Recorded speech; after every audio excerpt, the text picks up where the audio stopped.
Folks, good morning and welcome to Smile Jamaica. It is Monday, April 21. We welcome everyone on onespotmedia.com, Facebook, Twitter, Instagram, TikTok, Threads, TelevisionJamaica.com, and our friends in the Cayman Islands at Television Jamaica International. And wherever you are in the world, hope you are having a great weekend because it's not over yet. Today is still a public holiday, and I pray that you have an amazing week this week.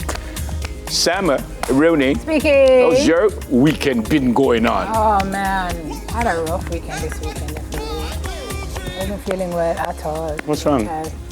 Sinus is infected, so I'm flying on one wing. Oh. One wing. Sometimes one is all you need. So I had to go to the doctor and get some antibiotics, and I've just been in bed for the entire weekend. And folks, you hear that? And this morning at 5 minutes after 5 o'clock, I asked her if she'd stop work. Because at 5 minutes after 5 o'clock this morning, she was on her thing and working. On my thing, working? Yeah. On your... My laptop? Yeah. Yeah. No, but so how are you feeling right now? One wing. One wing. Well, definitely. See you next wing right here, you know. Hey. See you next wing right here, so just lean up when you're ready, That's why I came here, but as Mark as me looking on my shoulder, them broad. Yeah. And I'm strong. Yeah. That was bad. Couldn't walk straight, couldn't... Ever have a sinus infection? Yes. Awful. Yeah. Awful. And then the issue with mine is just above my eyes, pain, and I can hardly keep my eyes open. So when it hurt, I keep going like this, and I'm like, I have to be like that because it's really bad. That's what got me to the doctor is for the last 2 weeks or so, Jordan can tell you, because I've been here mornings, I have a pain behind my eyes that would not go away and in my jawline. So usually I know my sinuses are infected because this started to hurt me, like in my gum, my face. And then the eye socket pain, I was like, this cannot keep. I'm so sorry, my friend. So sorry. Thanks, man. Sorry. Let me give you some good news, by the way. I think we're at about 43 medals now at the Crifty Games. That's not a surprise. And we left there last year with like 78. I'm not certain we're going to get there because we had some mishaps on the first day. But yesterday, I think her name is Lampard. Yep. As I opened, massive record throw for shot putter Lampard. Marla K. Lampard. Listen, man. She does 1744 meters. When her best was 15 something. Yeah, they said it was 1 meter and 69 centimeters she broke the record. Crazy. So there was a young lady, I think she was from the Bahamas, and she was doing 15 too. Well, you see, when she see the 17 something flanging, well, she flanging 17 something too. A lot of long flangs. Thank you. No, man. Flangings. And then we won 3 of 4 4x1. And broke the record in one. So the ladies won the under 17 and under 20, and the men, or the young men, won the under 20, but they lost the under 17. But 43 medals. I mean, we're going down it again. I mean, we've been the best for many moons in the Crifty Games, and we have some outstanding talent. And the other countries, listen, man, there's another St. Lucian. She ended up winning the 100. What's the St. Lucian that was in Jamaica? Julian Alfred. So there's another St. Lucian now who looks like she's going to follow Julian's footsteps. Remember, Julian was here at St. Catherine, went to school at St. Catherine High for about 2 or 3 years. That's the beauty of this sport, you know. You only need to see one person to inspire you. Yes, man. And Julian doing what she did, I'm sure, and winning at the games. Yes, man. Just it stir up a whole other generation. So she's a world indoor champion and she's a world outdoor champion. But really good stuff. Today is the final day, by the way. I think it starts like 8 o'clock our time. So support them. So 43. I mean, we're ahead of everybody. I think we have about 17 gold medals. Let me tell you just before we move on. We are. No, I'm not seeing it here, but I read it. We can tell him during the hot topic. Yeah, we're at about 17 gold, I think. But we are 43 and we are ahead of everyone. It's being held at the Queen's Park Oval in Trinidad and Tobago, by the way. Well, the Queen's Park Oval is in Trinidad, but the name of the country is in Trinidad and Tobago, so I suspect it is right to say it's Queen's Park Oval in Trinidad and Tobago. So see if we can send some strength and some love for them, because final day today, and then we'll finish it off. So I think they have the 200s, the sprint hurdles. Yeah. Exciting stuff. Yeah, I think we came first and second in the 3,000 or something like that. But we were really, really, as usual. Is when is Carnival? This weekend or next weekend? Carnival now? Next weekend. Next weekend? Yeah, next weekend. Oh, okay. Yeah, another thing that will make us happy. I'm not a carnival person, but it make the people them happy, so them should have it every week. Have it? What people making plans to come down? Yeah, man. Carnival nice for us, man. So we must do it every week. Then when that done, you go back to Christmas. I just remember. Yeah? Remember the carnival event we Me and you, man. It's the last one. At YMCA there? No, it wasn't Emancipation. It was a Dust Bowl right across from Pegasus. Yes, man. Yes, man. Wasn't there? Yeah, man. No, the one I remember is me and you on the road where them wet me up. I don't know what you're talking about. So, them soaked me. They soaked me from head to toe. So I'm about to, and Simone just said, "We're alive." I was about to he was going to be upset. No, I was going to go to jail. Yeah. The woman just walk up to me in the freezing cold water and just soak me from head to toe. Working, mic in my hand and everything. The one I remember is when we were across from Pegasus and I had no voice. Yep. And I swallowed a bottle of Buckley's. Let me tell you about Buckley's. I don't think I make it again, but it worked because it gave me a voice for about 2 hours. And that was it. And then that was the name of that tune. All right, folks, we chat enough. Let's tell you what's coming up on the show this morning. Okay, here's what's coming up on the show this morning. We're heading to Belgium for our Diaspora check-in, where we're going to meet a Jamaican restaurateur. Then it's back on home soil to have a discussion on a more inclusive cannabis industry. Well, there you go. Fashion designer Javon Lyons shares the inspiration behind his cutting-edge design. Plus, we'll meet a 10-year-old dog handler. I almost thought I was going to say a 10-year-old dog, but a dog handler who recently won his first trophy. Nice. And you don't want to miss something. You could miss something to smile about. It's really something to sing about. Don't watch that. Don't watch it. You better watch it. I won't tell you which. All right, anyway. No. All right, we have enough things going on, but we also have a few birthdays. One to my very good friend and Spandilo's very, very, very, very good friend. Happy birthday to Karen Madden. And it says she's easily one of the best friends anyone could ever ask for. I wish her an absolutely amazing day from Lauren and I with all our love. Sports queen. Yeah, Karen Madden. Happy birthday, Madden. My first friend when I came to work at this company. Yeah. Good friend to have. Yeah, happy birthday, Karen. I pray you live to see so many, many more. So does Lauren, and so does Spandilocious.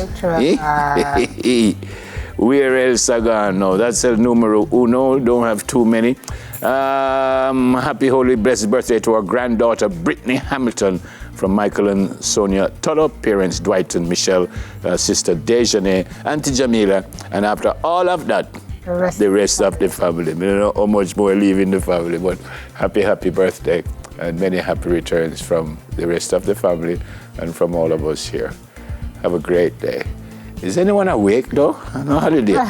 And people go around. Is anybody awake? If you're awake, can you just tag the Snap page and let us know you're there? Can you be here working alone? Can you big up my daughter for me tomorrow morning? It's her birthday. She's 7, and her name is Imani Mullings. Tell me who is the dad.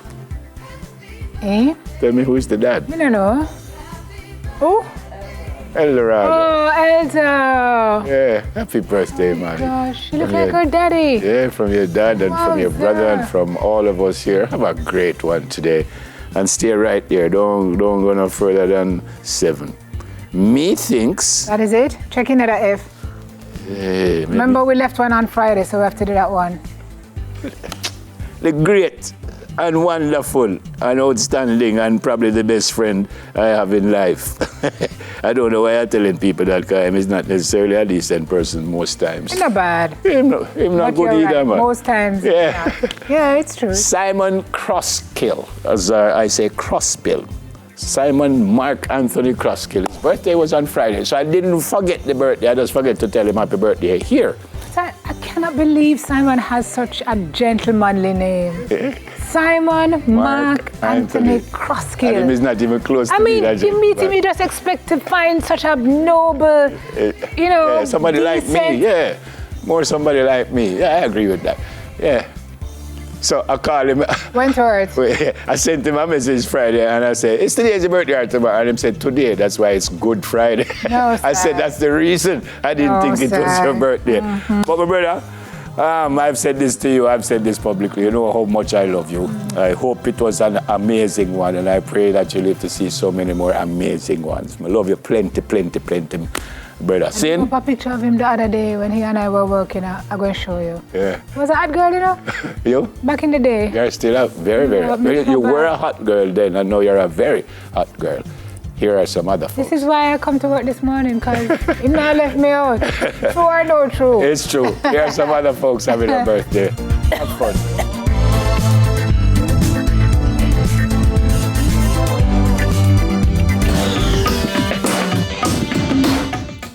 So just before the hot topics, I want to show you a picture of one of my best friends and my wife. See them here. Look. Best friend. I have to ask you which one I was. What? Come to it. Oh my gosh. Best friend and my wife. Eh? Look that there. Was literally about... When did Daniel win Miss Jamaica? Like 15 years ago? Yeah. And that was when they used to paint him here. Hold on, General Soldier. I'm going to show you that one here too. When he used to... Crossman, are you watching? What's that one here? I'm going to get some tracing today. Look at that. Oh, man.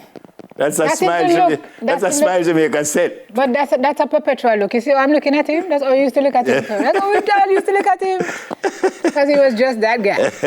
Oh, well, boy. as I said, you were gorgeous then. Oh, bless your heart. And you're more gorgeous now. I'll give you a check after the show. Please. Time for the hot topics. Time for the hot topics.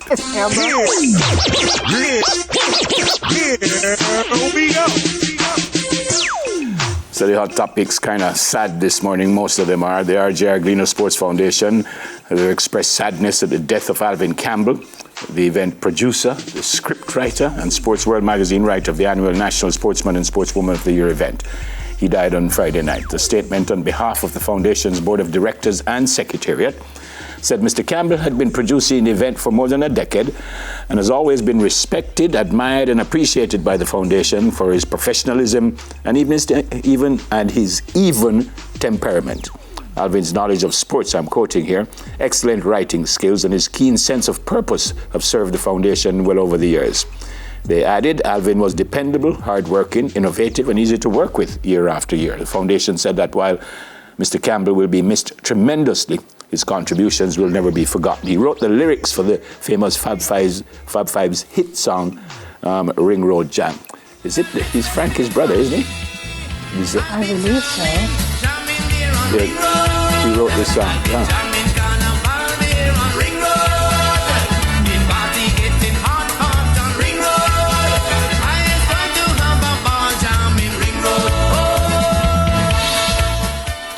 And if you come to the foundation, or if you listen and you hear the voice that said, ladies and gentlemen, please stand for the national anthem, that would be Alvin. And then he would introduce us, because I'm one of the presenters, Daly and I. So that's the voice you would hear. So condolences to the family on behalf of all of us.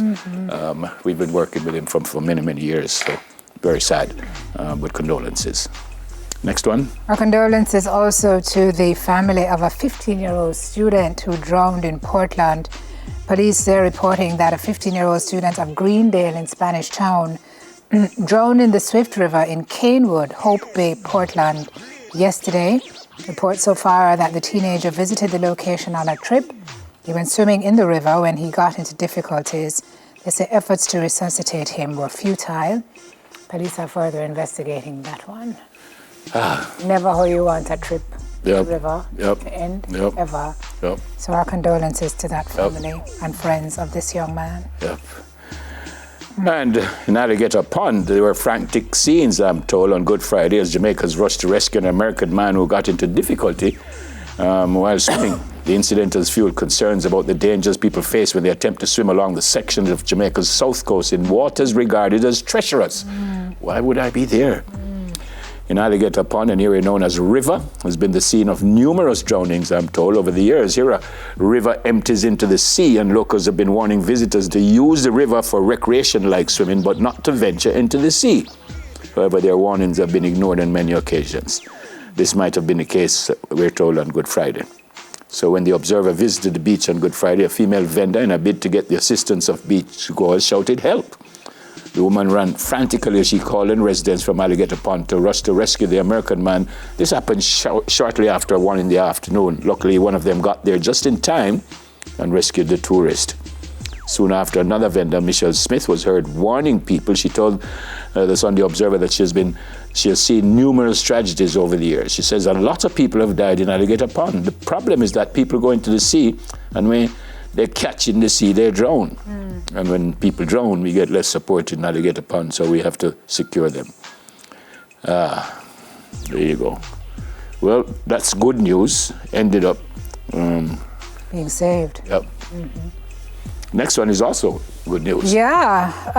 Jamaica continues to see reductions in major crimes year to date, folks. Murders decreasing by 36%. Shootings down 28%. This is according to the latest stats released by the JCF. The January 1 to April 17, 2025 data also shows a 51.4% reduction in rape over the same period last year.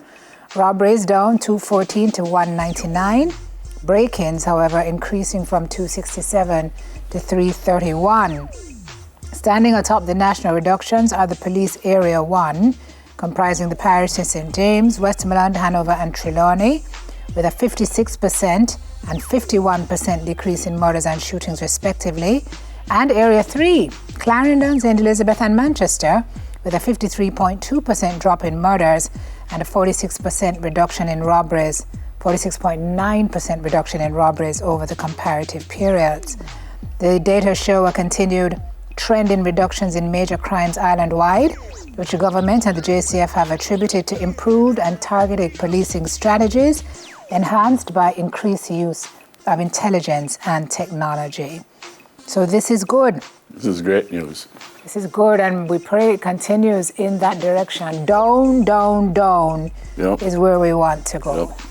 All the way. Definitely. All the way down. Pope Francis, the first Latin American leader of the Roman Catholic Church, he's an Argentinian, has died, the Vatican said on Monday, ending an often turbulent reign marked by division and tension as he sought to overhaul the institution.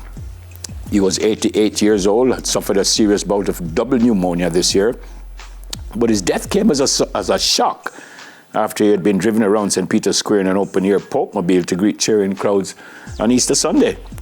Dear brothers and sisters, it is with profound sadness I must announce the death of our Holy Father Francis. This came from Cardinal Kevin Farrell, and they announced it on the Vatican's TV channel. At 7:35 this morning, the Bishop of Rome, Francis, returned to the house of the Father. On Sunday, Pope Francis had made his first prolonged public appearance since being discharged on March 23 from a 38-day hospital stay for pneumonia. In an Easter Sunday message read aloud by an aide as the Pope looked on from the main balcony of St. Peter's Basilica, the pontiff had reiterated his call for an immediate ceasefire in Gaza. At the Vatican, tourists and pilgrims visiting for Easter expressed their shock and grief. Now, the Pope had also held a brief meeting on Sunday with visiting U.S. Vice President J.D. Vance. And Mr. Vance said, "My heart goes out to the millions of Christians all over the world who loved him." 1.3 billion Catholics. Other world leaders were reacting to the Pope's death with praise for his efforts to reform the world church and offering condolences. Well, this says 1.4 billion Catholics. Italian Prime Minister Giorgia Meloni mourned the departure of a great man, a great shepherd. European Commission President Ursula von der Leyen said he inspired millions far beyond the Catholic Church with his humility and love so pure for the less fortunate.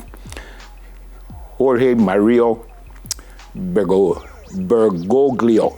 was elected Pope on March 13, 2013, surprising many church watchers who had seen the Argentine cleric known for his concern for the poor as an outsider.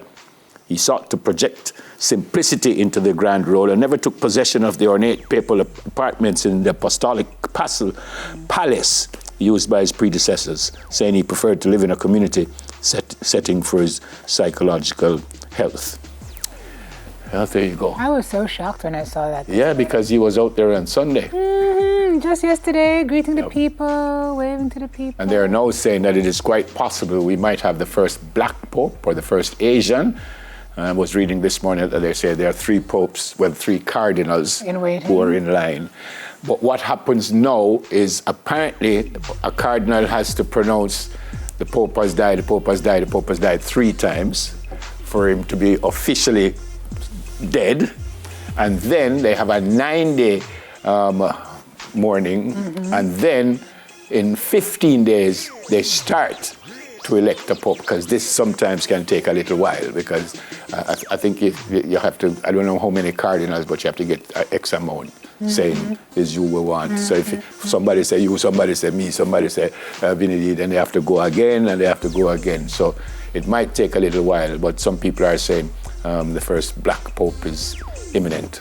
He's from Ghana, I think he is. That'd be interesting. Very, very interesting. This story, I mean, it's like it was written for a movie. Yeah, almost like he knew, because, I mean, he was in hospital, came out, couldn't move around, couldn't do anything, and then on Sunday he decides, maybe, well, Sunday is a very special day. You have to wonder.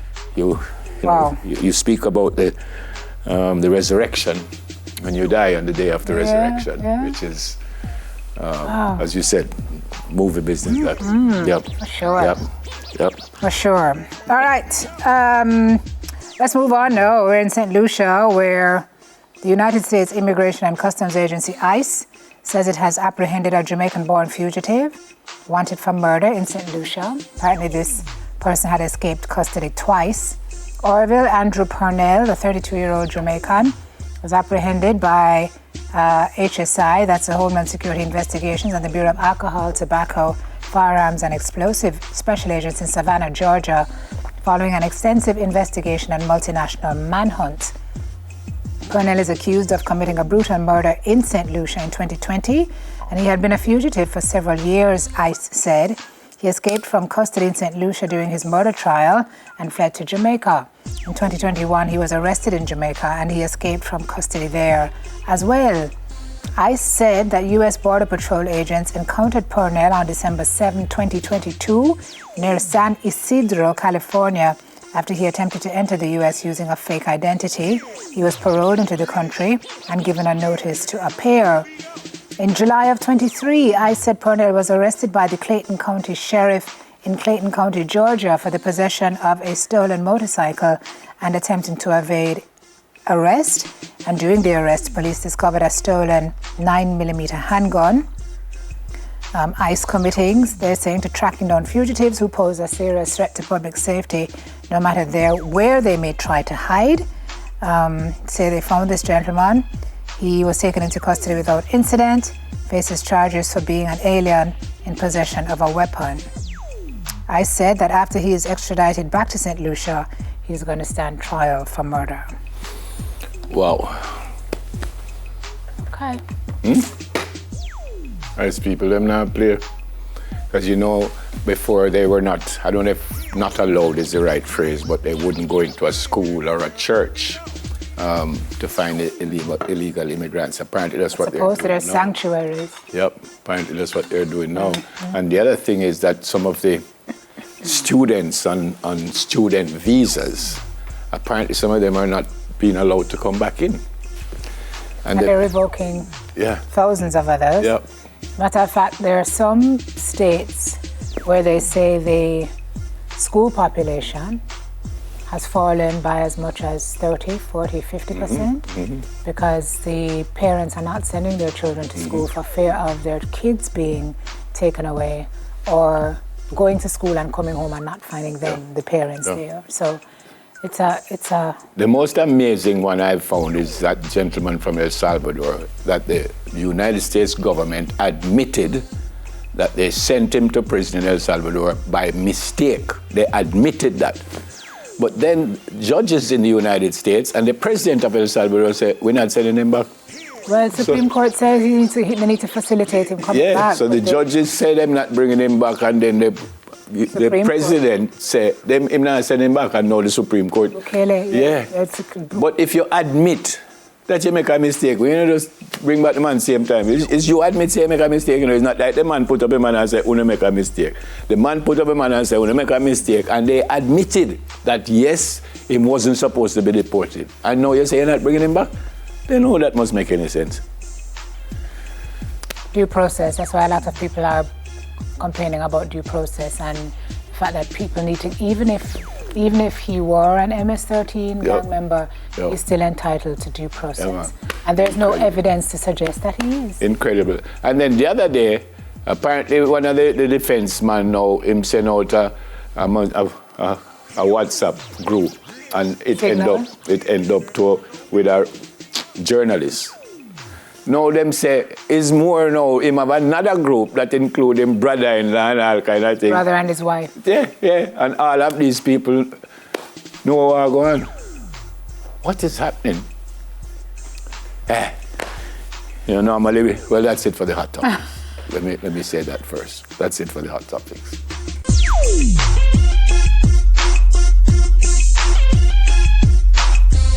Normally, I would now say, when we come back, the first edition of News in 5, but that don't until tomorrow morning. Yeah, it's called News Get Holiday. You can imagine, though? But you tell me why. So why we have to be here and we could go read the news. There's nobody around it to produce it. We can do it, but we're good like that, but of course. We don't have any news to read. Read something from the newspaper. Yeah. But you give it away. Thank you. All right. So we're going to go for a break. When we come back, we head to Belgium. Diaspora check-in, and I'll have that one. Stay with us, please. Soon come.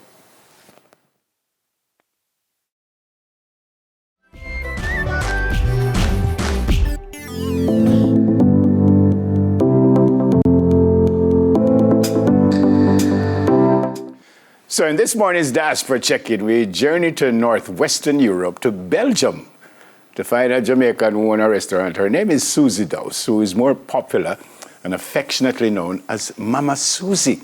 And you're going to see Mama Susie, who have in Jamaica earring. She have on a Jamaica sweater. It's pure Jamaica, so I don't know why she's not in Jamaica. Susie, morning, welcome to Smile. How are you? Good morning, Mr. Neville. I'm not so well because I'm tired, but you know what? I'm so honored to be on Smile Jamaica this morning. Yeah. So that made me happy. But it's afternoon where you are, right? Yes, sir. So you get up long time. Why are you tired? Master, we own and operate a restaurant and catering business, me and my son. So, are the only Jamaican spot in Belgium where people fly from all over the world to come. So, we always depend on the run. Yeah, all right. Bring me up to date. When you leave Jamaica, and how you end up in Belgium, please? Massa, I leave Jamaica 1995. And I came to Belgium. And let me tell you something, it was a journey and a half, but I'm so happy and honored to be in Belgium. Nice place. So why Belgium though? Why did you, so you went straight from Jamaica to Belgium? Why? You knew somebody there, you just get up one day and say, I'm going to Belgium, why? Yes, so I used to work in Ocherios in a restaurant and guest house. Yeah. And they met many people. So I met a Jamaican lady that have a Jamaican restaurant back then in Belgium. So she fall in love with me, how me take care of people and how me just do me thing nice and proper. And she said, listen, Susie, I want you to come to Belgium, to help out in my restaurant. And let me tell you, Mr. Neville, you hear what Jamaican say? I say, the first water you see, you're just washing a it. So that was it. It's the first I know is that accent, by the way. So when you went there, what did you do? You just helped in the restaurant before you started your own thing? What was that like? And what were you doing? You were cooking? What were you doing? Yes, so I was helping in the restaurant, and there me find a little nice man, and that nice man, take care of me, and went and we get with 2 kids and came back to Belgium with those 2 boys, and now I have a family of 4 and 8 grandkids. So, that's what I'm doing now. Together with the family, we're operating and running the Jamaican business, catering business. And I used to keep party in my backyard, and people would come from all walks of life. And when them taste my cooking, them lick all them big toe. Mama Susie, we need you to come and cook at our festival. So that's Reggae Gale, the biggest Jamaican festival in Belgium. And I'm doing the backstage catering. So I meet a lot of Jamaican artists, take care of them over the years till now. Mama Susie, you look like you're about 13 and 8 grand picnic. Yes, Master, 8 grand picnic. I tell you something, I start out very young. No, man, we love you. We love you. So, all right, so take me now. So you were helping, and then what? One day you just get up and say, you can't bother, you're going to start your own thing? No, man, it was so easy. So when these people love me off and say, Mama Susie, you have to come to the festival to start cook, then just go on with the opportunity, and then me start to cook from there, and then me not bother with the restaurant thing. Me just go and do my own thing.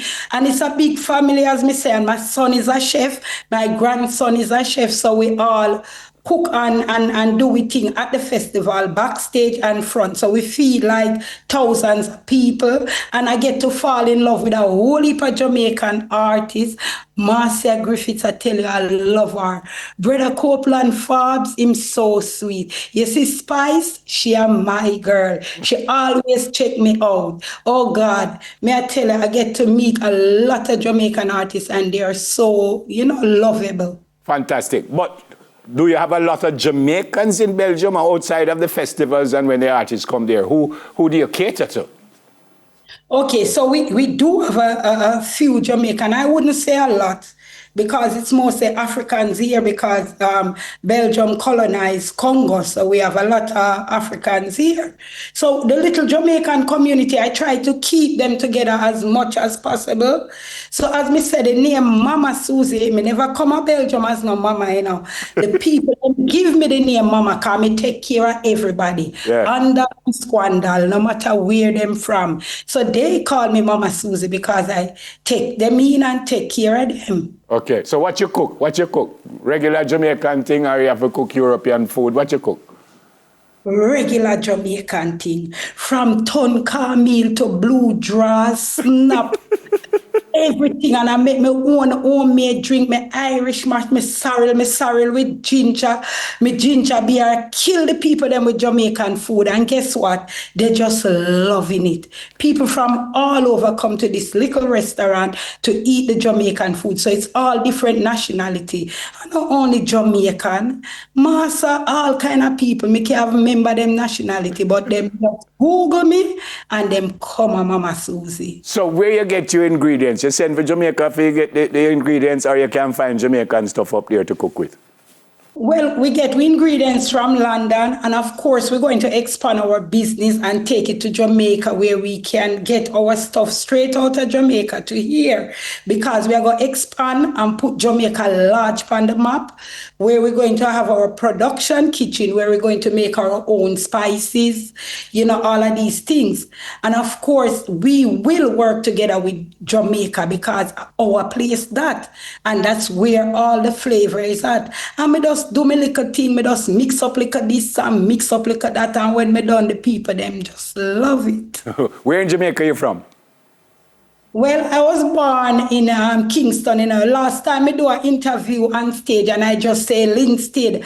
And my people them from Greenwich Farm vex with me. All of them will go to school together barefoot. Them I say, Mama Susie, don't do it. Tell the people them where you're originally from. Greenwich Farm. And then your mother take you away and carry you go to Linstead, where you just go fish grow. I have to talk about the things right. Which area? I said Northwestern Europe, but which area in Belgium are you? So I'm based in Antwerp. So Antwerp is the diamond center of the world. So that's when you want to marry your wife again, you come right here. And I carry go buy your big diamond, baby love. When I want to marry my wife again, so why I want to marry her 2 times? One was such nice, no problem, no, that. So send some diamond for me from now, make me show it to her, no?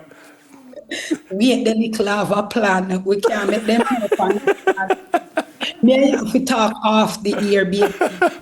Susie, you have made my day, my week, my month. It's amazing to see you. Anybody you want afraid to ask you this, because I don't think you're done now, but anybody you want to heal up in Jamaica before you go? God of mercy. I want to heal up my sister right down a Spanish town. My mother we down a Spanish town right now. I want to heal up the whole of my Greenwich Farm people them. I want to heal up the whole of my London people them, because we have to mix it up, because I don't want nobody vex with me. I won't call no name, but all of Mama Susie fans, family and friends, big up on yourself, because Mama Susie love you know. And we love you. Well, I certainly love you. So, we still want to show my wife the diamond. So don't move. We'll talk off here if you me get this big diamond. All right, baby love. It was a pleasure talking with you, Mr. Never, sir. It is amazing. God bless you and the family. Tell everybody hi for us, all right? And keep on doing what you do. Yeah, man. Thank you very much. Have a great day. Yeah, man. Blessings. Jamaican restaurant owner in Belgium, Susie Dowse. That's it for Diaspora Check It. What a lovely interview.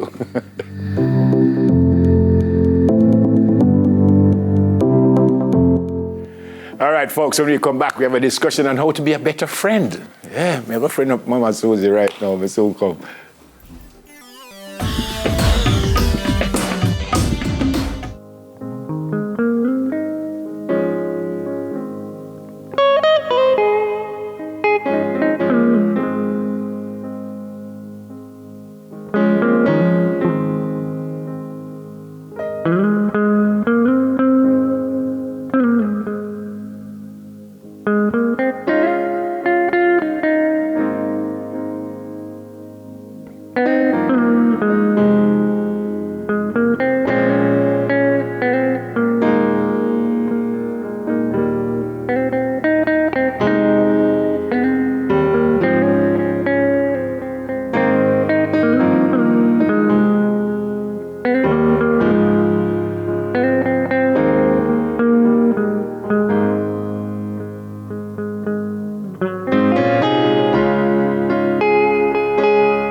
goodness of the Lord.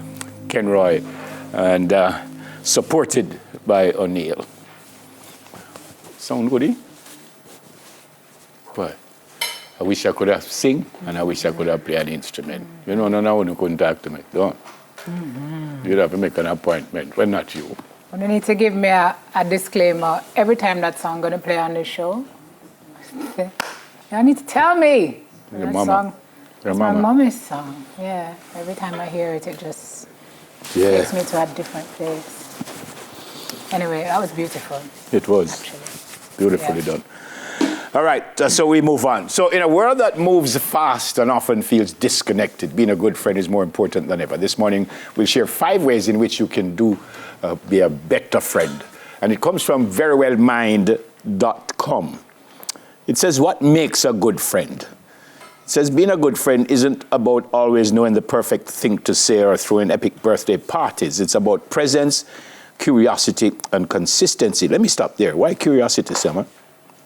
Understand present, understand consistency, but why curiosity? When you say curiosity, what do you mean? You want to know what they're up to. You want to know what's going on with them. You want to know what's happening in their personal life. You want to know what's happening in their professional life. You're curious about them. You don't just, don't care to ask any questions. Yep, I move on. It says being a friend is about being present, aware, and accepting. This comes from Dr. Andrew Kahn, a psychologist and associate director of behavior change and expertise at understood.org. And he says, nothing feels better than being able to be your whole self in front of another person.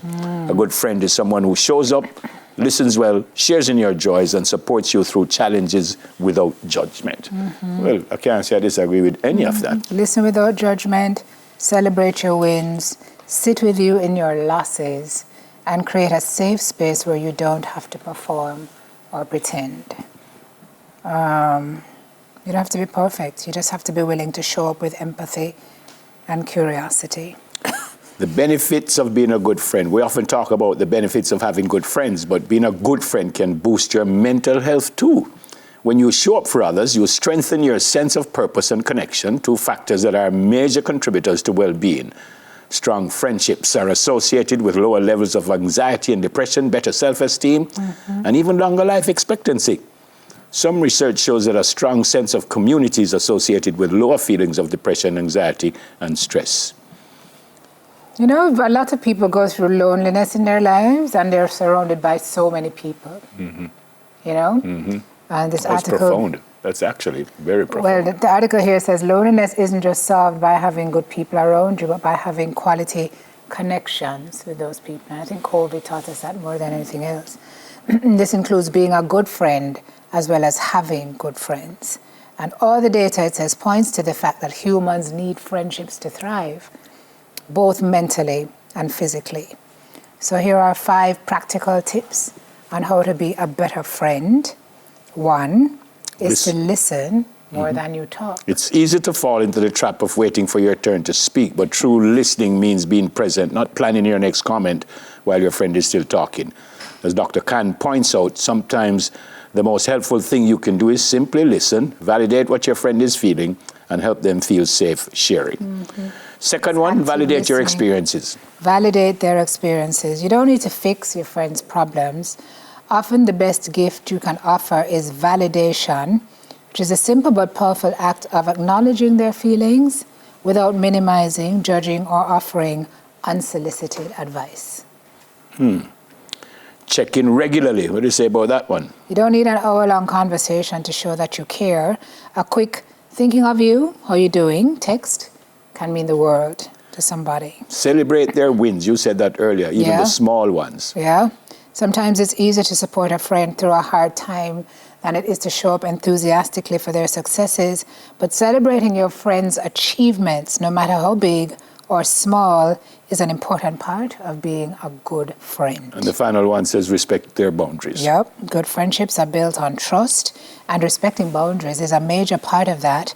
So whether your friend needs space, is not ready to talk, or needs you to listen instead of giving advice, respecting their needs shows that you genuinely care. Sometimes all that we just said is not necessarily easy, because sometimes you think because we are friends, I can't tell you anything and I can't say anything because me is friend. I say, Simone, I don't mind, man. I mean, yeah, man, we can't tell her anything more, I tell her. As a matter of fact, some people use that as a reason to be hurtful in friendships. Yep, of course. I'm saying it with love. Of course. I don't mean to hurt you, but of course. Usually that disclaimer means something is coming. Yeah, man. That's going to hurt. Yeah, they kind of say anytime you put but, anything you said before, no mean nothing again. Yeah. You don't say but. Nullify it. Yeah. But again, some people think, well, you know, me and Burgess are bridging, man. We can't tell him anything more. I tell him and him not going to feel no way. Well, there are ways to tell me things. I mean, you can tell me something and it annoys me, and you can tell me the same thing in another way. And I say, brethren, thanks very much, man. We really appreciate that. The same exact thing. But it's just how you say it. Exactly. When you say it. That's when messages get lost in the hole. Yeah. In the hole. And when you say it. I mean, sometimes we lose people and man call and say, brother, here we are for the man. You have to just strong up. No, you don't have to struggle because you have no idea what I'm going through. None whatsoever. And the truth is, if you know your friend well, and you ought to if you call them your friend, then you ought to know that if you have 5 different friends, you communicate with the 5 of them differently. And you know what you're going to say to them that can rub them the wrong way. So your approach has to be tailored and customized for each friend to ensure that you preserve the integrity of that communication. And the person who speaks to you, you also need to know where they are coming from. We mentioned Simon this morning. Simon is a rough friend. Simon, I'm not pretty nothing. So we will be working and I will make a mistake on here and he will highlight it. You know? So I say something and him say, oh, yeah, man, good question, that one. But I know that's the way he is, and him don't mean to put me on a bus or anything like that. That's the way he's him not pretty up nothing. So if he's my friend, if he accept that, if he's going to say something to me, it's going to come from a good place, but him not prettying it up. Some other people will say, no, you know, I hurt him, and I don't know which one you would prefer as a friend if you want somebody just, you know, knock you down as a friend, or somebody would take time and say, Virgin, you asked a question this morning. That's so certain it would have been the most appropriate one, you know. But again, as Sim said, as Sim said, you need to know where your friends are coming from. And some, it's like I'm a coach, and I don't make a whole heap of noise on the bench and cuss. But there are some coaches who are successful, who yell and scream and them get the best out of the players, you know. So I don't know if my way is better than their way. That's my style. But my players know me, just like I think the other players know their coach. And if them know, say the coach know me, not that doesn't him go on. He must make a whole heap of noise and cuss, but him love the same way. So. If you hurt your friend, you are to do it by accident. Dene always says to me that, you know, you can forgive somebody who hurts you inadvertently, but deliberate cruelty is unforgivable. And if you know somebody well enough to know what pushes their buttons and you keep pushing it and call yourself their friend. Not a friend. That's not friendship. Cannot be done. Yeah.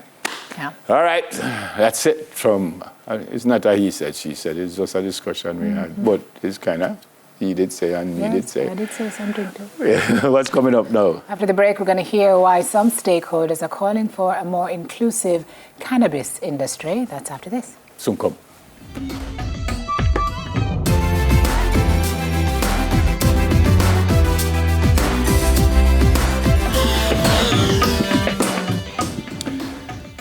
So, folks, as the cannabis industry continues to grow, so does the opportunity and responsibility to shape it into something more just, something more inclusive, something more equitable. At least that's what some stakeholders believe. Join us to share their concerns. Our regional coordinator, Caribbean Cannabis Fair Trade Working Group, Vicky Hansen, beside me. And on Zoom, Vice President, Ganja Growers and Producers Association of Jamaica and Chairman of the St. Mary Ganja Growers Producers Association, and someone who was actually a producer for this very show right here, Errol Jackie Horton. Jackie, how are you going? You good? Yes, blessings, Coach. Yeah, man, quite well. Good to see you. Vicky, how are you? Morning. I'm good. Thank Morning you. to you both. Let me start with you, Vicky. What does the Fair Trade Working Group, what do you guys do? We are a grouping of regional traditional cultivators and producers in the industry who join together to lobby the Caribbean region and its government to ensure that there's equitable regulatory framework for traditional growers who normally they would have been the one who suffered the most in the illicit environment or the unregulated environment. Okay. Sir Jacks, I know what a ganja grower, or who he is, him grow ganja, but what does your group do? Well, we have stood as the vanguards between our members and the regulators. Be clearer, we are not only represent the growers, but you notice there are producers as well attached to the heading. Yeah. So we cover the gamut. And we go way back for the regulation, the legislation in 2015. We go back to our Future Growers Association, where it was a futuristic thought that we would have had this industry. Okay. Let me stay with you, Jackie. What is the issue here? I know you have a 7-point plan, and we could go through them one at a time. But is there an overall issue that you have before we get specific with the plan here? Well, the main issue is that the ganja industry has failed. And that's the bottom line. Has failed in what way? Failed in what way? Well, firstly, we have failed over 2,000 people who responded to our call in 2015-16 to regulate them, to transition the industry from a reasonable regime that in which one can participate at any level that they are. We have failed the small farmer, we have failed the indigenous farmer, we have failed the Rastafari community, and we have failed in general. What our 7-point plan was outlined to do is to try to bring back this failed industry some kind of positive mode. Okay. Yes. All right. Vicky, first one says rename the legislation. You agree? So what we are asking for is a more developmental framework. The legislation as it is now is still in a prohibitive framework where it's still saying the Dangerous Drugs Act. What we're asking for is a Cannabis Industry Development Act that will encourage small producers, small farmers as well, to be a part of the regulated framework. We think that the fact that persons still hear dangerous drugs still remains a barrier, still give the feeling that this is an illicit space, and it isn't. It's now a regulated space, and what you want is a more regulated framework that encourages all sorts of players, more so the traditional farmers. And so what we're asking for is a framework that, one, eases the barrier, reduces the legislation, when I say the legislation, the legislative barriers to entry, and create one that encourages. There are informal research being done in the sector on the plant that from ever since there is informal. All of us know about the traditional medicine of ganja in a bottle with rum and whatever. So there are traditional naturopathics, naturopaths who practice with the plant. And we're saying allow a space, create that framework that leads to development. Even though I agree with most of what you said, and just before I go back to Jackie for the second part, some medical people will tell you if you smoke it, it is a dangerous drug. You don't agree with that? And so what you're talking about, the way it is used. And so we are not saying we are encouraging, because smoking of any kind, as you know, will result in negative impact. But there are different ways in which persons consume the plant. And so we are asking that the framework be set that will allow for other areas. Okay, fair enough. Jax, the second one, legalization and liberalization. Explain that. Well, that is fairly straightforward. It is what it says. We want a more liberal framework. Legalization is the ultimate goal. And we must commend the groups like the National Legalization Group and others who are struggling, not as we are, for a more creative industry, but for full legalization and reinforcement. So decriminalization is not enough for you? No, and it is not working. It is clear. I don't think the average officer on the street knows what decriminalization means. They're still, we still have ganja fields being cut down and burned in a regime which is supposed to be transitioning, in which licenses are being offered, etc., etc. Yeah, all right, because we don't have a lot of time, I want to go through them. I'm staying with you, Jackie. Amnesty for traditional growers, number 3, explain. This came about at that time when we had some kind of rapport with the Cannabis Licensing Authority.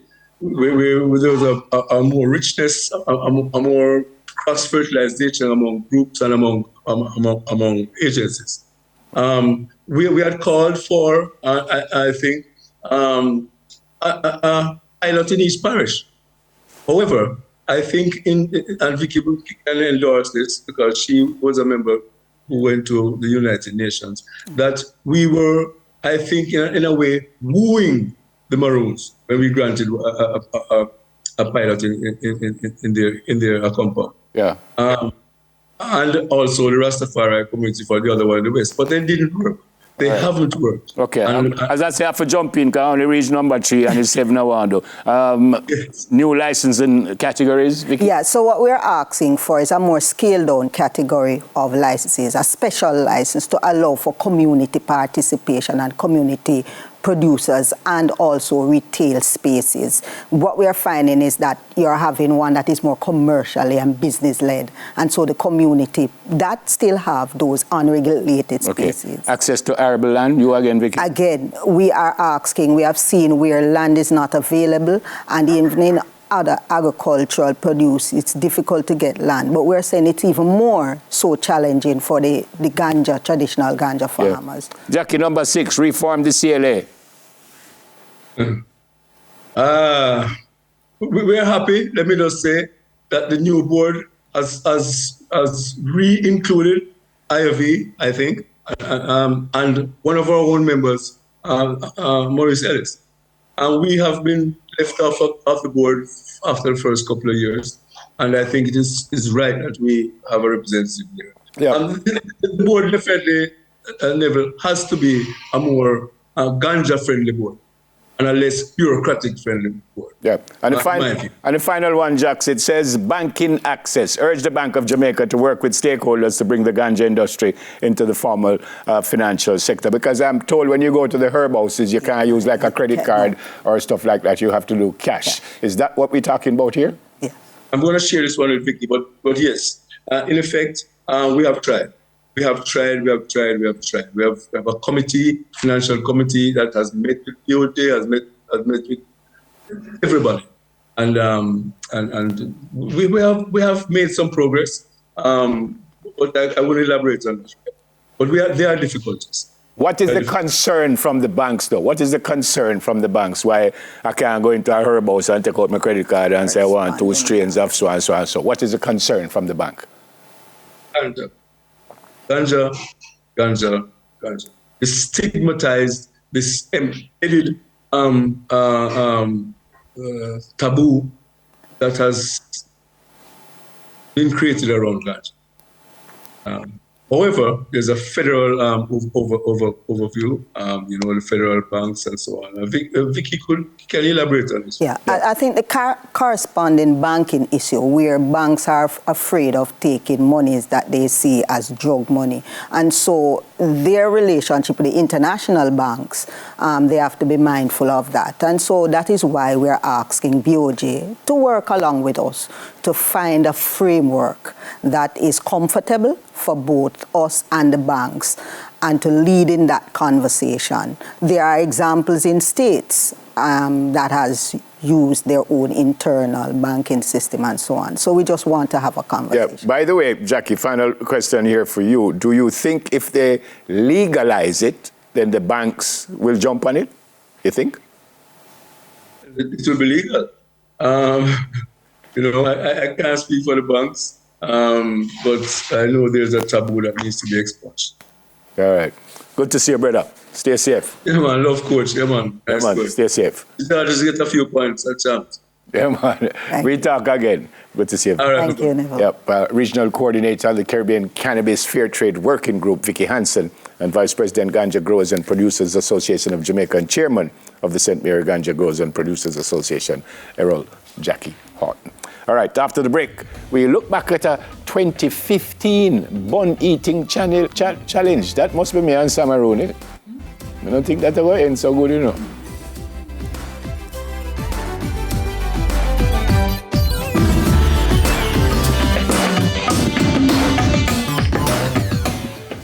By the way, before we move on, yesterday was what they call 420. It was the 20th of April, which was Ganja Day, by the way, which is, I suspect, one of the reasons we had that interview just now. And it is still interesting that after, I think it was 2015, that legislation was passed, that we still have issues.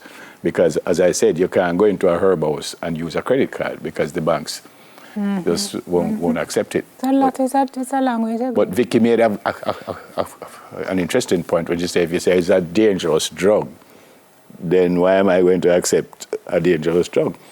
And some medical people say it is if you smoke it, because it's, you know, you can make soap out of it, you can do all kinds of stuff. And it's an amazing plant. But some also good for mental. It's good for all kinds of stuff. All kinds of stuff. But some people say if you smoke it, it's a dangerous drug, which is, I think, the reason the banks are staying away from it. But, so it's a lot of history to unpack and a lot of stigma to. Yeah, man, we have heard for years people drink the tea. For years, from me a little boy, I hear people drink ganja tea, and the amount of things it is good for. All right, what going on now? Well, on Good Friday, April 3, 2015. 10 years ago. Wow. 2015. 10 years ago. Nefril and I had some fun with it. I never even named Nefril at the time. He was just Neville. Oh, gosh, such a bland day. And you were not Samaroon. Okay, we're going to throw it back, everybody. Let's have a look. 2015. I'm ready for this. Here we go. I know me look. You ready? All right, where you going with the salmon, please? Jody's on it like white and rice. What is Easter, folks, without bun and cheese? Nothing really. So this morning, Danielle thought she would give us a bun and cheese challenge. So today we're going to see who can gobble down this delicacy in 30 seconds. So must eat the whole bun in 30 seconds? I don't know how that's going to work. What do you mean we'll have 2 tries? What does that mean? Shouldn't we just start together with the same clock and then we'll see who eats the most? Hold on. Wait now, let's set up the bun first. Hold on. I don't eat cheese, so I can't eat the cheese. Well, I'm not supposed to be eating cheese. Is that knife? Is that knife, that? It's a knife, but it's dull like I don't know what. That's what I know. All right, because the marshmallow bun and was cheese on it. and water. What me there? Mean punishment? Prison. A punishment mean, huh?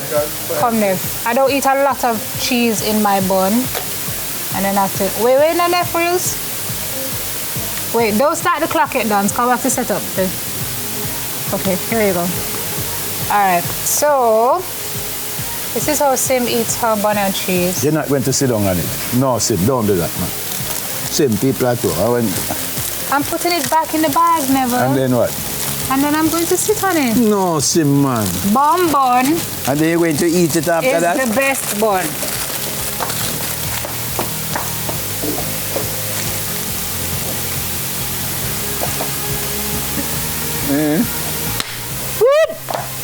Look at this. It's a delicate, look here, flat like a pancake. So like how mine not in the paper, I must just... Okay. Right, mine look like a buller now. It used to look right, like come a man, come now, we're ready, we're ready. Mark? Yeah. Let's go.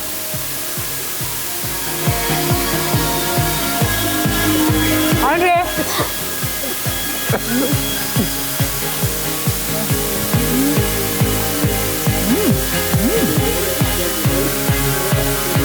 So that's the tasty cheese. What's that good? Chocolate.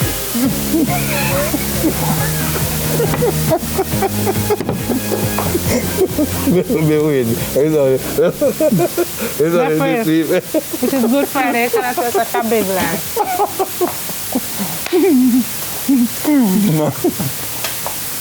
Order. I mean, it's just this leaf for me. Now watch. Now you see it? Nothing never plays. No, you go. Thank you very much. Never is the winner. More small. Say it's a long time your teeth never real. Why in the world would you sit on the bun and then eat it? I've explained this to you so many times. That not look good. Why not? That not look good, Panty. You don't care about what things look like? Of course. You tell your daughter to do that? Do you understand the concept of two becoming one? It's good in marriage. Yeah. It's good in friendship. Yeah. It's good in business. Yeah. It's good for bun and cheese. Yeah, but you couldn't just hold it and go so that as opposed to sit down on it. When you put your 100 and something pounds on it, it really becomes one. Suppose when you sit on it, you know? Oh, you don't gonna do that until it. I don't know. Remember, there like any other rules, you have to have rules of it. Yeah. It are covered into the same plastic what it are coming to. The plastic protects it from wind and rain. You see what I mean? Wind and rain. Now you just have to make sure that when you sit on it, there's no wind. Correct. Also no rain, and it's safe. So you just sit. Folks, if you don't try anything else, Sim I tell you to try. Samaroon I told you to try. Put your bun, put your cheese, and it have to be tasty cheese.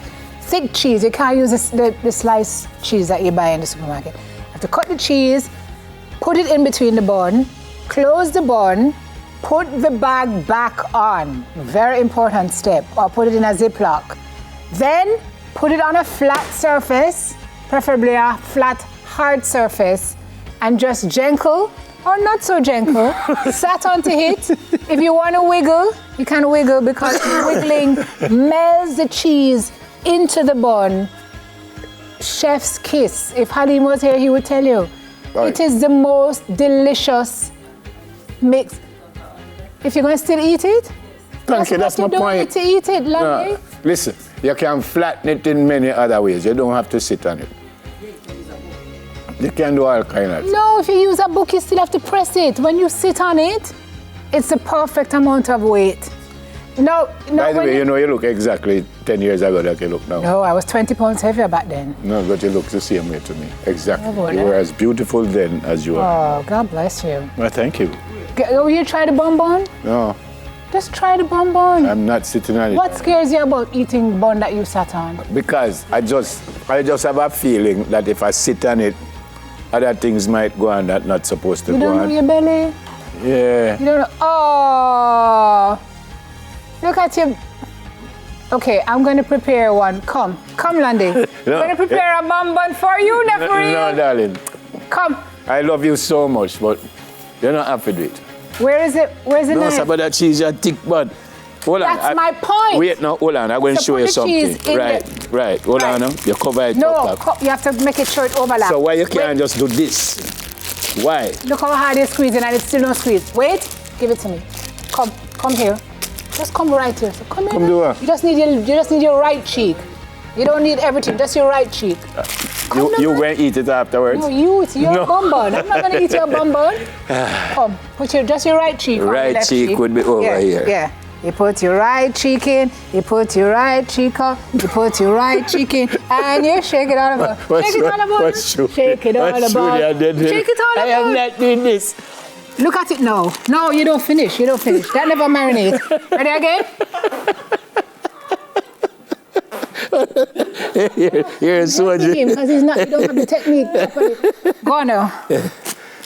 All right, taste it now. No, man, I'm good. Not for real. No, man, I'm good, man. I'm good. I know it tastes good. Honey, I trust you.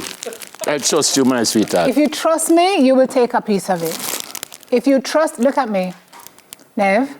It's the best before it. Today, what? For real. Today is what? Not for real. If you trust me, you will eat a piece of the bonbon. But you don't even eat cheese. If you trust me. But I don't eat cheese. Yeah, but you eat cheese the other day and go home and get sick. You just want a little piece. If you trust me.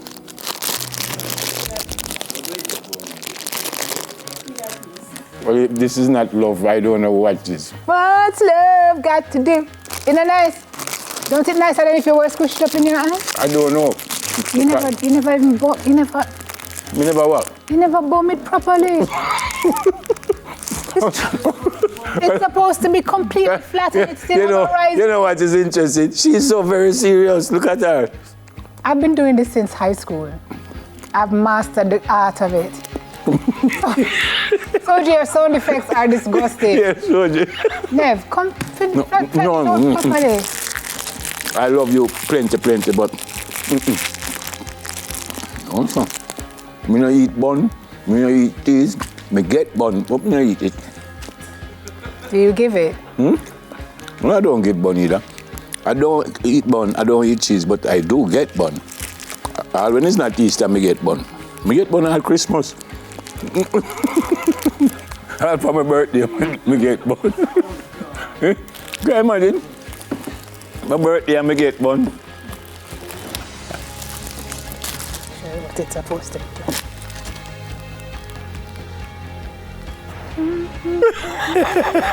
No, but look how she's serious. Looks. It has to be done properly. No, look at this. Look at this. This is not what you just left here. This, you don't know, so this never makes so. Look at it. Oh, God. Flat. That look like bulla. That look like bulla. No. It's like the cheese said I do to the bun, and the bun said I do. Two have become one, and now it is perfect. Perfect consumption. Your palate will never be the same again. Folks, try it. You might like it. You actually might love it. So, do you want if you piece? eat a bun, you will never eat bun the same way again. So, do you want a piece? Soji. So, do you eat that? So gross. All right, folks, that is for 2015. 10 years later, we're still doing the same thing. I don't know if that is good. We have not moved on. No, we have not. This morning we spoke about growth, but there's no growth in this one. You know, the people don't want us to grow in certain ways, though. They like the tomfoolery. Wow. But this is actually very serious. If I could patent this and put it in the supermarket, I would. So you'd have to sit down for all of them? No, I wouldn't do it. You would make up. If you patent something, then you build a machine to simulate the act. So you'd have to build a bottom machine. What do you call it? This is the first in the history. Just go and buy Batibun.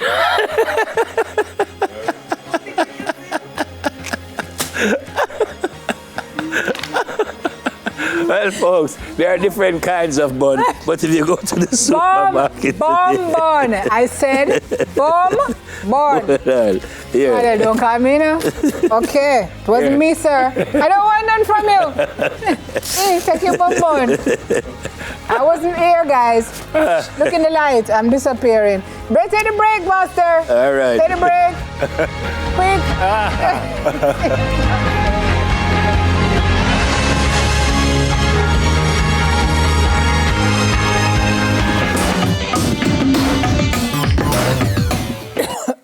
All right, welcome back, everybody. Our next guest refuses to be defined by any limits that are put on him.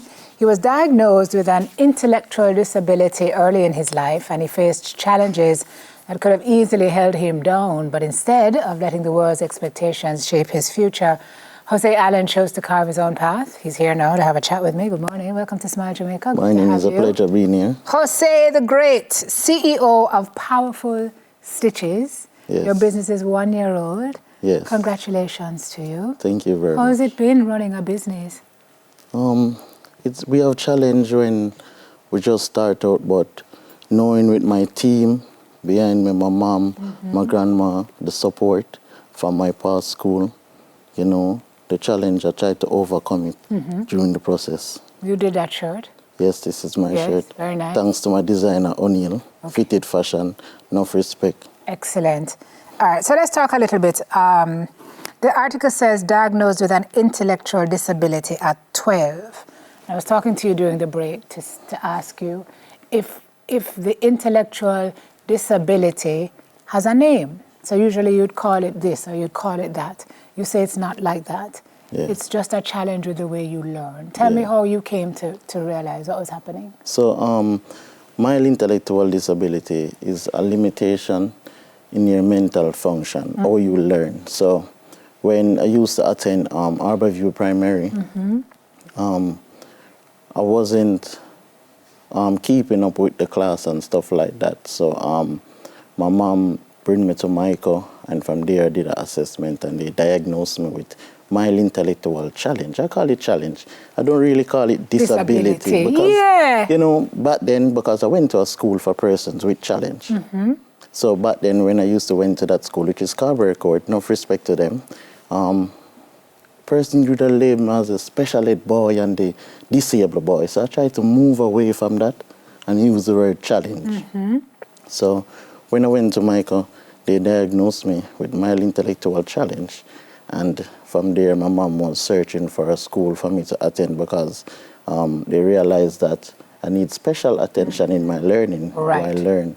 So from there, mom and my grandma again find Carberry Court for person with special needs. And I went to Carberry Court. I find myself comfortable there. This is my environment to learn, and from there I strive and left Carberry Court, went to Ability Foundation, enough respect to them, a big supporting team behind me, and from there the journey started. Fantastic. In learning. Yeah.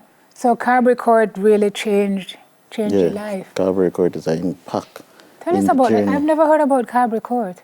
Yeah, as I said, Carberry Court is a school for persons with challenge. Where is it? Located in Papine. Okay. Papine area. Okay. Yeah, so there's a school for persons with challenge, especially with limitation like mild intellectual disability. And there are so a lot of professional teachers there who really sit down and help you throughout the journey. Fantastic. Because that's what you need. It's not that you can't learn. Yeah. That's that you learn differently. So you needed somebody to tailor your needs to how you learn. So you could actually... So you left Carberry Court. You actually tried to go into the world of work. Yeah. Interviews were rough. Yeah, interview was rough. And thanks to Cheyenne Palmer from the empowerment program. When I went to that program, Cheyenne Palmer really assessed me throughout the journey. That's a program for persons with disability and with challenge. For person with challenge, and I went there and I told her that I want to go to Garmex, and it was like a rough journey for her to place me in a work environment. A lot of persons, no, we don't want anybody with any challenge and stuff like that. But thumbs up again to RG Cole Crasdale from Garmex Art Academy. In 2018, she said, come, bring the guys, come there. And from there, RG Cole Crasdale told me that, young man, you only have a challenge. You don't have any disability. You're not disabled. Don't make anyone label you as disabled. You have a challenge. You have a constraint. And from there, she put me in the office. She put me in the cutting room. She put me in the embroidery department. And she introduced you to embroidery? Yes. Did you know you loved embroidery before that? No. No. So you took to the embroidery like a... Yeah, when I first introduced to the embroidery department, I was like, wow. And I always like fashion and sewing and stuff like that. But when I introduced to the embroidery department, from there it's come like there wasn't a plan B. I think I find what I really love, and I invest in the digitizing software. You sure did? Yeah. You sold your car? Yeah. To get a machine? Yeah, thanks to my grandma again. My grandmother helped me to get a car, and then I cut a deal with a young man. He purchased the machine, didn't know what to do with it, and posted it up. Same as said it, and I said, okay. Went to his house, asked him the cost, look at the machine. Never know where am I going to get the money from. And the guy, he liked my car. So what I did, this is the story. What I did. Businessman, you know, you make a deal. Yeah, I make a deal. I just block everybody from my status and just leave him alone to see the post and said for sale. And the young man really fall for the trap. He texted and said, what's the cost? I said, this is the cost. Him don't answer back. Next day I text him and say, we can cut a deal now. The car value the car value 800. And I cut a deal. I said, okay, it value 8, but I can give you for 6 and pay you the remaining funds. So 2 days after, I don't text back, and then like a week after, I said, deal on, bring the car come. Incredible. But when I bring the car come, I didn't have the rest of the funds. So based on my supporting team, my best friend and Shashina, respect to them, I reach out to them and them said, okay, you love embroidery, I will see the progress, let us help. And I'm coming. How are you getting the word out now about your business? How did you start it up? How did you get it going? Before I get the machine, I usually outsource the embroidery, do the digitizing part of the work, and outsource the embroidery, send it to other companies. And like at that time, I was like making $30 profit and stuff like that, because my vision was just to build my clientele at that time. Right. And that's what I did. So when I get the machine, I already have customers and stuff like that. Fantastic. And so how's it going now, Jose? Everything is great. Good? Yeah, based on the journey, we're trying to get out of machine, move on into screen printing and stuff like that. But our main goal is embroidery. We're known for embroidery and digitizing, but customers are asking for these service, and we're trying to move over. We have laser engraver now. We have vinyl cutter, heat press, and stuff like that. Excellent. So you source the shirts and embroider, or they bring the stuff to you? And it depends on what the client really wants. Okay. Yeah. Depends on what the client wants. Yeah. Says this young man who now tells everybody that really and truly just believe and keep pushing and keep God in the midst, and you can get it done. I always tell a person, regardless of your challenge, you have to believe, and mind sight is different from eyesight. Yes. Mind sight is different from eyesight. It's not just how you see the thing. Because for me, knowing that I have a challenge, I never stick into that and say, okay, I'm disabled. I'm not able to do this. I look at it as mind sight. It's different from eyesight. I view it different. Vision. Yes. Yeah, and vision is future. Yeah, man. There's a lot of no we get out there. So what I always tell the persons that I meet up with challenge, I tell them, hello, sir, or hello, miss. Every NO no mean next opportunity. So a lot of no, I went on interviews and person turned me down and said, you're not ready for this, go home. Go back to school. Go back to school. Yeah, but look at me now. Redirection for you. Yeah. Because now you're the CEO of your own business. Yes. So I would say obey, but that's not good. Easter Monday. Yeah. This is what happens. But that's what Bill will do. Yeah, when you speak life into people other than, and not negativity and write them off. Yeah. I'm glad you had the strength to push and the mind sight to see where you were going. And of course, always, when you have good people around you, man, the sky is the limit. Yeah, the supportive. Yeah, man, support. Where do we find you if we wanted a business with your company? I'm currently home-based, but you can text me at Powerful Stitches on Instagram, TikTok, and for the number 329-5964. Okay. Yeah. Powerful Stitches is the name of Jose's company.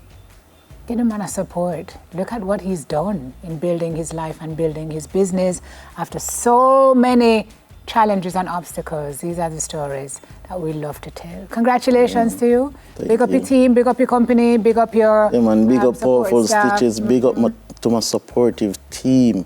At this moment, I can't really call in a name because I don't want anybody to be jealous, but respect to my supportive team. But for my mom and my grandma, they are the one behind this.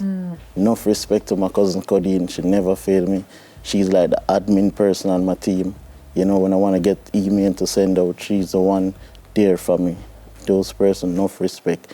Audrey Cole Crosdale, my mentor, and my manager, respect to her. Wow. Thank you, Jose, for sharing your story with us this morning.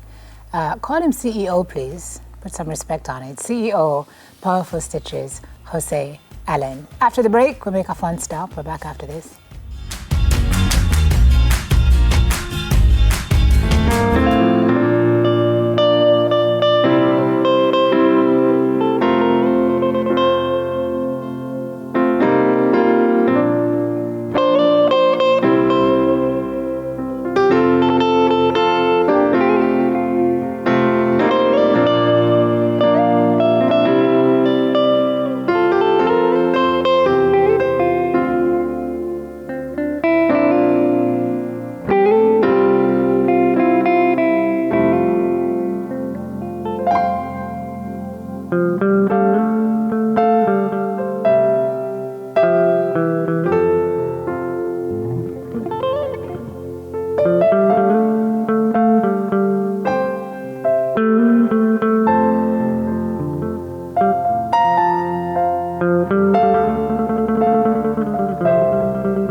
I don't know if I love music. I just the greatest thing. It don't talk back. It just nice. True. Ken Roy and O'Neill there just now with a song made popular by Gramps Morgan. Nice song. But, people like you. Yeah, but I'm a mash up this morning, properly. I'm a mash up with the song. Properly. As I said, see ya. All right, so folks, the kids are at home for a couple of days, and Samaruni and I are about to show you an easy and fun Easter craft that you can do with them. So usually we say don't try this at home. This one you can try at home. No. Wait, no. It's just this is as you have to be careful with the kids. So maybe you shouldn't give them. You can cut and then tell them what to do. But we don't know what to do. But we don't need to know because we are just the greatest. But the truth that even when you show us, we still don't know what to do. But run it anyway. Yeah, make us see what go here.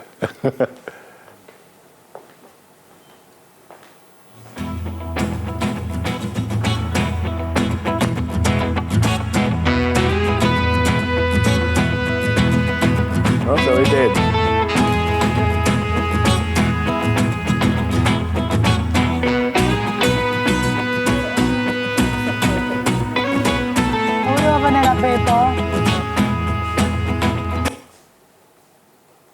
Well, first thing is we only have one paper. Hold on, no, I know one, you know. Yeah, it's one very thick paper.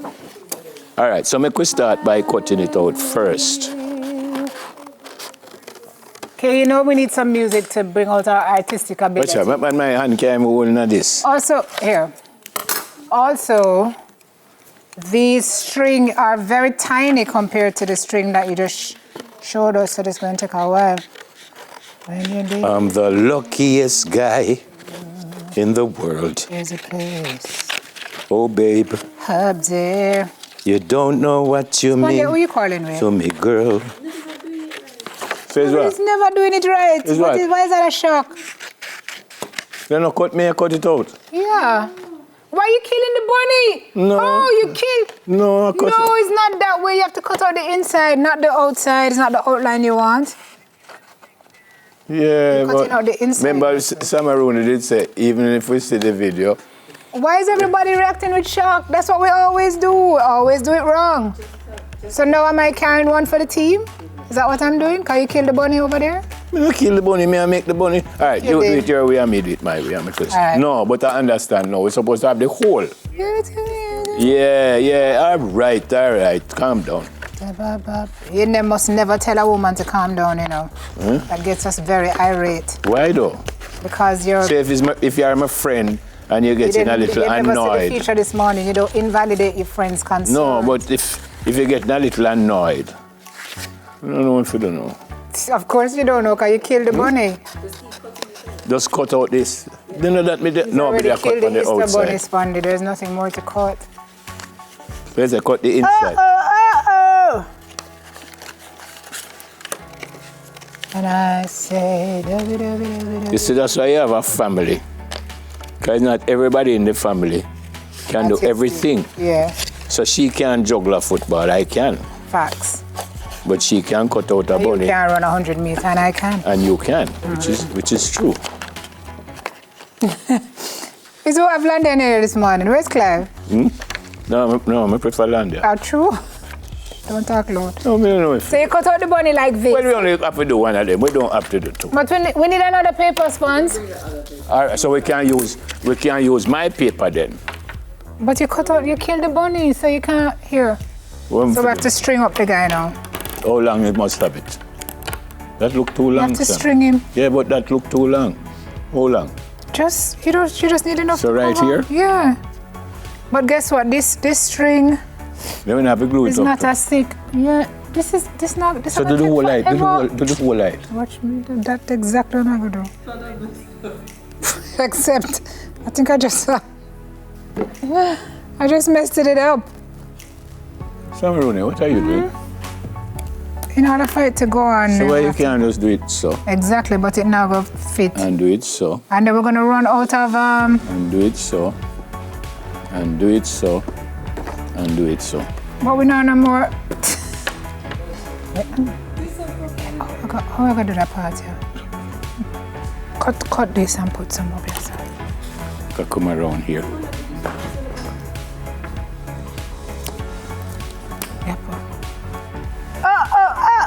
See, I have some use after all. A little bit.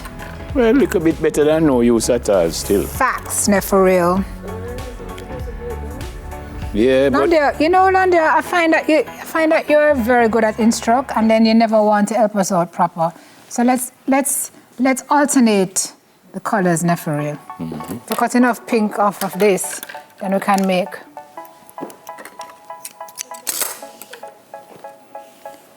Dooba dooba dooba dooba dooba doo ba ba ba ba ba ba ba doo ba ba ba dooba dooba dooba doo before dooba dooba dooba dooba doo ba ba ba ba ba ba ba da ba dooba doo.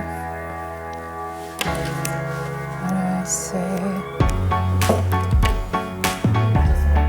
Nev, what exactly are you doing? I'm not working this hard for you to mess it up.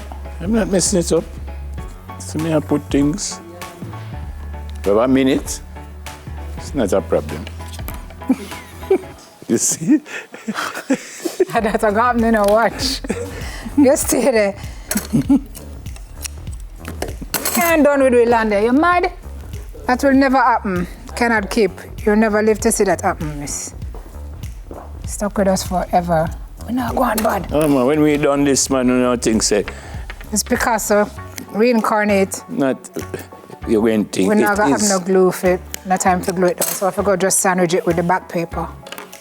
And I say, good to me. We just don't have a lot of time to fill in the A's. Wait, don't take the break yet. Let us finish the masterpiece, guys. This is going to be the most magnificent Easter bunny you've ever seen. Easter bunny you have ever seen in the history of life. You know, Landia, you're not very encouraging. She isn't actually. What does she mean by, oh Lord? All right, go around here now. We didn't have time. Wait a minute. Shh, nobody asked you. Wait, you hold them two any and me hold them two any. Ready, Anima? Just lift him up now.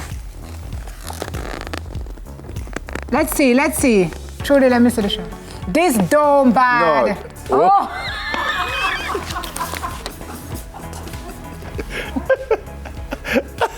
Well, hold on now. So the Easter bunny just lose the brassiere. It's not a problem. We'll fix it up again. Come. All right. When we come back, you will see a fully clothed Easter bunny. Never bad. Come It did look good.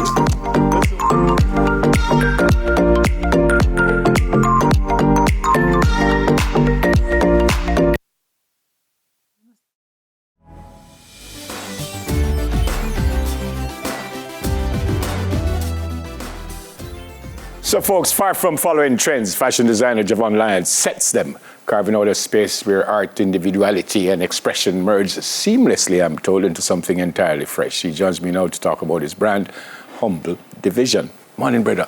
Good morning. All is well? Yeah, thank you for having me. Yeah, man, it's our pleasure. When you start this designing thing, and why? It started around 2022. I really got the inspiration from my friends. We were basically starting a club. Well, not really a club like extracurricular, but like just a club of individuals that, like-minded individuals, of course, that go against the grain, go against the norms of fashion. But did you have any kind of expertise in fashion before that? I just get up one day and say, you know, say me I'll make two things and see what I want. Honestly, no. I have some experience in graphic design because I have a brother who's a graphic designer. Okay. But otherwise from that, no. Why the name Humble Division? So we are truly humble. The name really gives a sort of clique type of vibe. We say Humble Division because we are divided from the rest. All right. Is this what you call a sweatsuit, or is this different from the regular sweatsuit?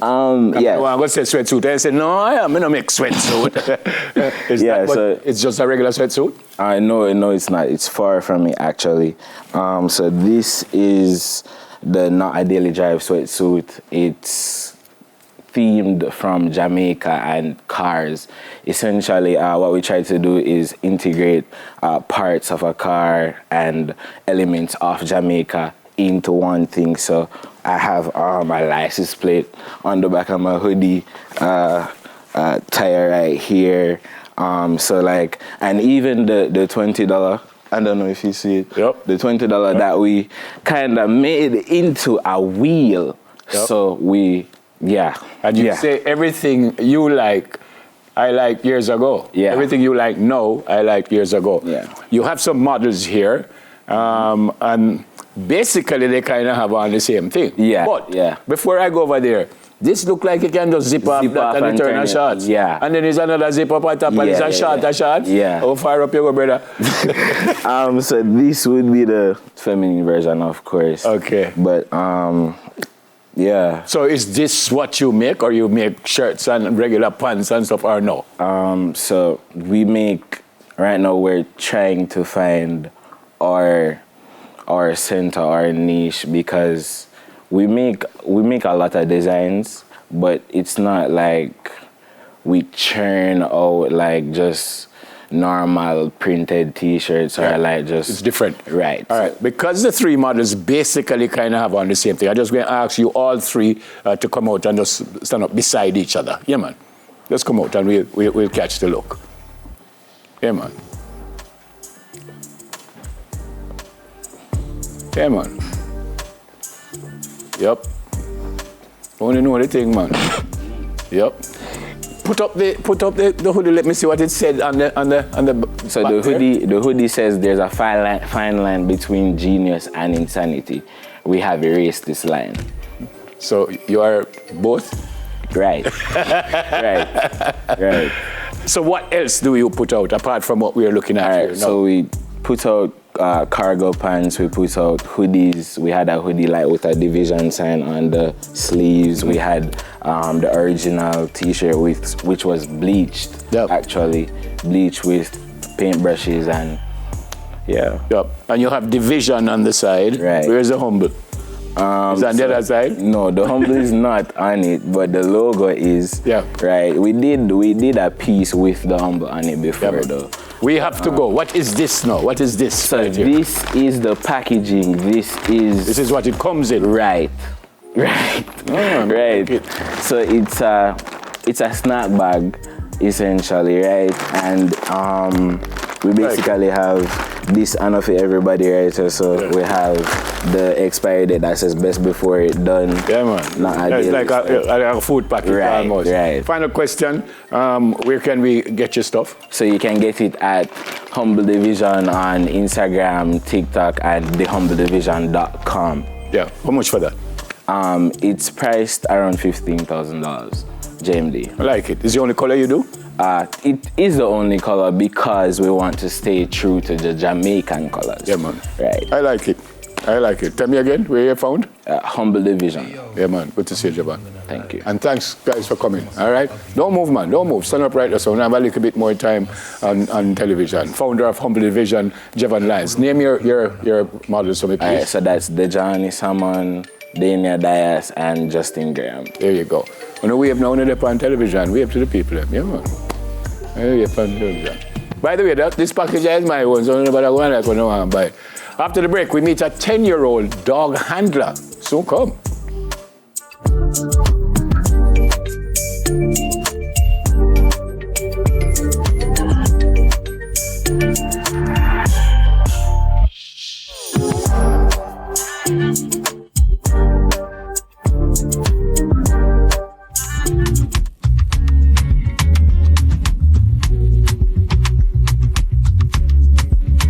So 10-year-old Terrell Cooper recently won his first trophy as Best Dog Handler at the All Breed and Doberman Specialty Dog Show. He joins me now along with his brother, Jordan, and their dog, Donnie.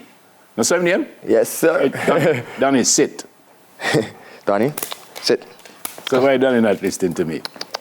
Jordan, let me start with you. Who is a dog handler? Is that a different person than a dog trainer? Right. So a dog handler is somebody who handles the dogs at shows, events, in the rings, like a running, like, you know. I understand, but what you mean by handle? That's right, okay, handling is like having him under control in the ring. So there's a ring that you go around, try to get the dog's attention so he could move, you know. Like, and you give him different instructions. Right. Well, at the shows, you know, normally the owner of the dog cannot handle the dog because you won't get a better movement of the dog. Like, so for instance... Stop. The owner can't handle the dog? No, because... But the dog not accustomed to the owner. Right, so that's why you have a handler now, somebody who handles the dog while the owner is outside the ring to see what's happening, you know, get the dog's attention so he moves like he's attached to the owner, so he comes right to the owner, you know. Terrell, morning, sir. Morning, sir. How did you get involved in dog handling? It all started 6 years ago when I was seeing my brother training dogs. I just grew up in the game, you know. Terrell, you were 4 years old at the time. Oh, you know about dog handling. The dog never bigger than you. Yeah? So what was the first thing you were taught as a dog handler? Training, obedience. Those are the simple things. So what kind of instruction would you give Donnie? Basic obedience, show me something that you tell him. Sit, down, sit. Control him. Sit. Down, sit. Sit. Sit, push him leg back and back leg.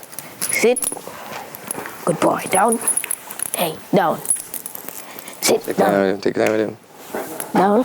Again, I think because he's not accustomed to the environment here. Right. It would be a little bit more difficult. Right. You don't have the instructions you give him. Right. You well, walk for the around start. with him. How many instructions? Well, when in the ring is a complete different thing. So, as I say, in the ring it's just about him handling and controlling the dog way better. For instance, I'm outside the ring calling his name like Donnie or whichever dog we have in the ring, you know. They will be looking for me because they will be accustomed to the sound of my voice or the whistle.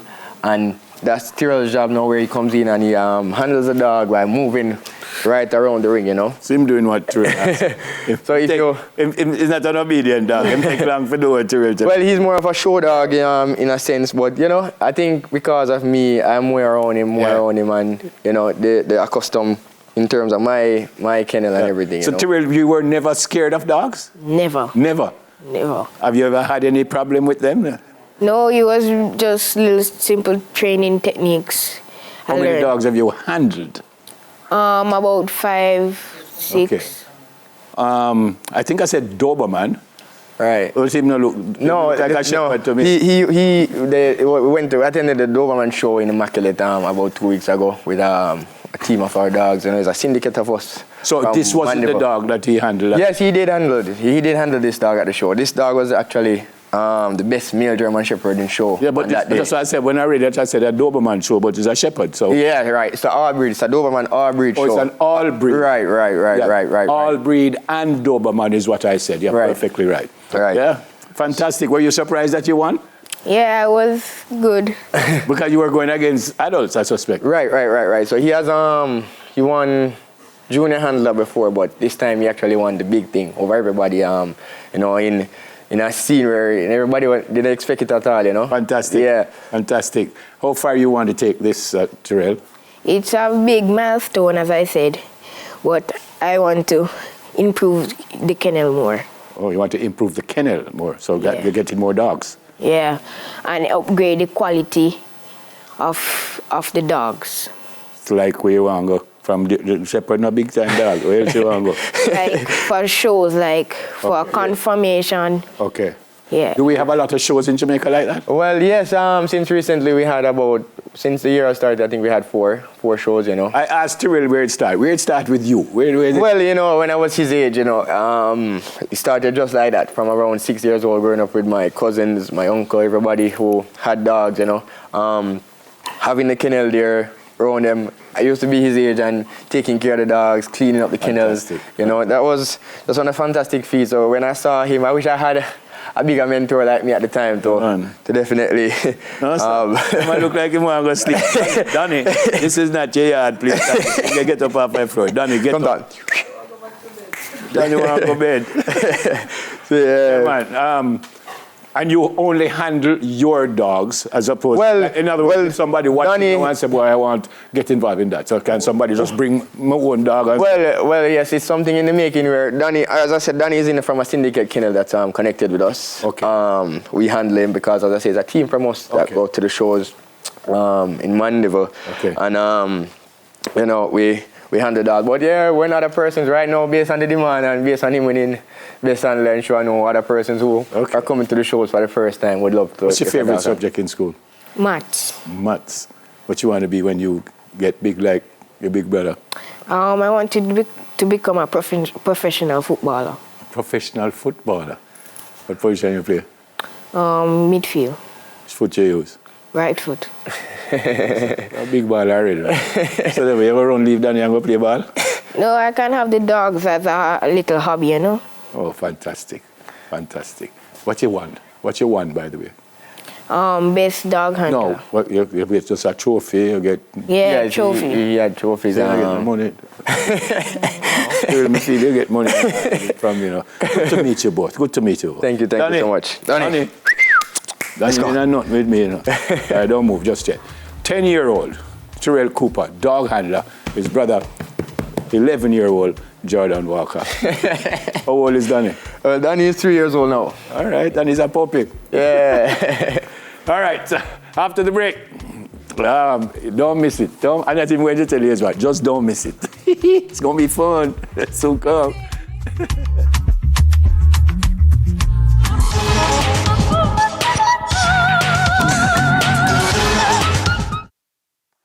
So a couple of weeks ago, folks, Julie, I, along with the very lyrical Bossy Boy Floyd, serenaded the lovely Sammy Rooney.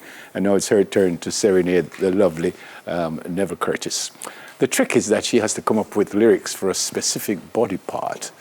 Let's see the first word. I would like to say something. No, you're not. You just have to sing. How come Neferil had Floyd and I have because nobody? I can't sing and you can. No. Yeah. The first body part is my neck.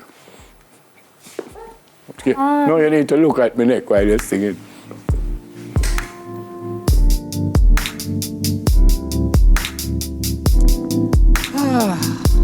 You know, Neferil, every time I look at your neck,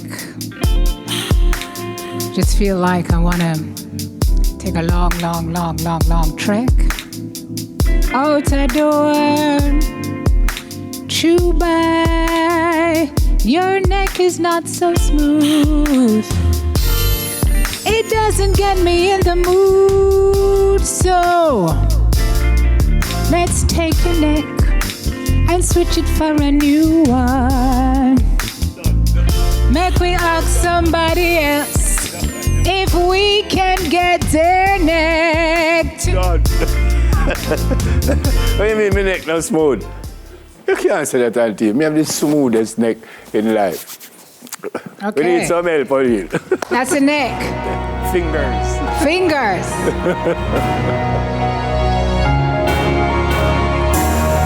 Oh my gosh. All 10 of them are so beautiful. It's just the way they bend. They're so lyrical, moving like music. Oh, your fingers, the nail beds I could sleep in. Ow! Sorry. No, man, I love that. I love that. That sounds too good. What? Eh? I was feeling my tune. No. It was my mom. No, man, I cry, you make me cry. From here, sleeping me ready. No, sir. Never reached the bridge. I could have chopped off my finger then before. Are you finished? Yeah. Your nose. I've never seen one quite like this. It looks like it has its own pose, yes. We are talking about Neferu's nose. Every time I see it, it makes me want to doze. No, it's not boring, it's just so especially comfortable. It's so wide. It looks like something in which I could glide his nose. I suppose That's something else big. I never took the mic from you last week, you know. No, because we were singing. No, but you were so good. It's as pretty as a rose. That's my nose. You were. Tap too old into it. All right. Why does he keep Because that's it for the show. Actually, you were brilliant. You were brilliant. I know, can you never give me a chance to shine? Read the show done. The show. On a special smile. By the way, that's it for the show. Tomorrow, they will celebrate Earth. Well, we all will, but celebrate Earth Day, highlighting a company that's turning recycled materials into powerful tools for STEAM education. And we discover the benefits of an all-natural approach to healthy hair through your Vedic hair care.